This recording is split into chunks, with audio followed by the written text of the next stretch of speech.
So then you start to be able to confront these patterns, these programs, these traumas, but in a safe way, in a symbolic way, which is how I believe spirit works.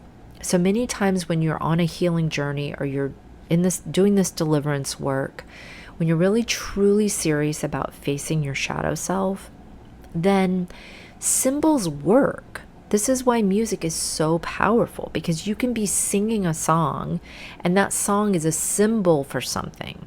And so many times when things would come up in my life that I was trying to face, I would pick out a song that every time I sang it helped me to sort of bring light, the light of my consciousness, the light of my healing, bring my intentions of facing whatever this was, because it's only in the dark that these programs can prosper.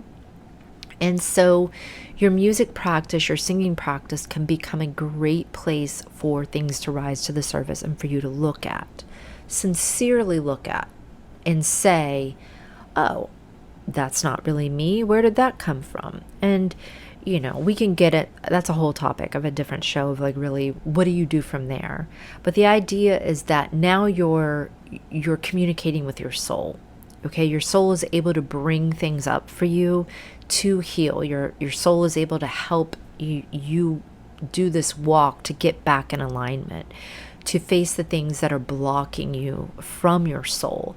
And your soul, I think, this is my guess here, or my interpretation, I can't necessarily speak directly to you because our world is so, based on a realm that the spirit is beyond, right? It's so much bigger than that. It's so much more expanded, and it can't necessarily squeeze right in, but it can very easily talk to us through symbols and emotions. And so this is why I have often advocated singing songs that you are emotionally connected to, that you can use for your own spiritual journey, your own healing. And that's not to be in a narcissistic way, which is the topic coming up that we'll talk about. So that's a good little teaser into that, because yes, this work can become very narcissistic very quickly if you're just constantly only focused on yourself and only picking out music for yourself, and if you're getting in front of an audience and it's all about yourself. But from another vantage point, if you're healing yourself, if you're connected to the music itself, then that connection is contagious to the audience too. And it doesn't necessarily have to be that it's the exact same, it's triggering something in them, right? It's not necessarily the way that it works. It doesn't have to be the exact same trigger. It can just merely spark a healing vibe that their soul and their personality can use, that they can relate to from their vantage point. And this is really good music. Like, everybody can tune in and connect from a level that's right for them, but it's based on the intention and the essence of that original songwriter.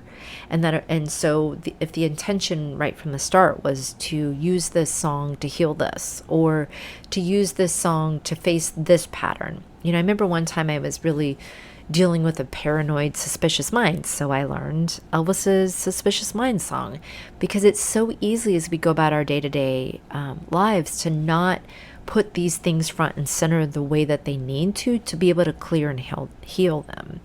And so by putting it in a song, every time I sang that song, I would be praying for my healing. I'd be praying for my deliverance, right? So this is just kind of an idea of how I'll pick out songs from a prescription standpoint, what's going to be right for me at that moment. And I can use secular music in that way.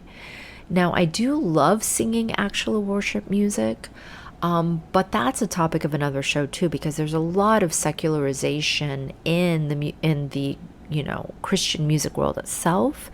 And there's also a lot that they do with the actual music and sound, the aesthetic of it, that I'm not crazy about as well. So that'll be a topic of a different show.